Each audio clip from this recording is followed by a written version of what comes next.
मुंबईत आज मनसे आणि ठाकरेंच्या शिवसेनेचे एकत्र आंदोलन. इंडिगो अंतर्गत येणाऱ्या अझाईल कंपनी विरोधात आक्रमक. मुंडमळा दुर्घटनेप्रकरणी 5 सदस्यीय समिती. चौकशी अहवाल आल्यावर कारवाई. राज्यातील धोकादायक पूलही पाडणार. अजित पवारांची माहिती. पहिली ते 5वीसाठी हिंदी सर्वसाधारण तृतीय भाषा असणार. शालेय शिक्षण विभागाचा नवा GR समोर. तर हिंदी भाषेऐवजी इतर तृतीय भाषा शिकण्यासाठी 20 विद्यार्थी इच्छुक असणं आवश्यक.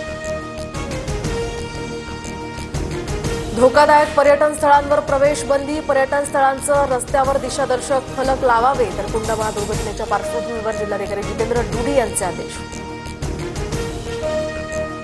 कॅनडामध्ये G7 शिखर परिषदेदरम्यान जागतिक नेत्यांसोबत पंतप्रधान मोदींचं फोटोशूट. 51व्या परिषदेसाठी जगभरातील शक्तिशाली नेते उपस्थित. मोदी आणि इटलीच्या पंतप्रधान मेलोनी यांच्यात चर्चा.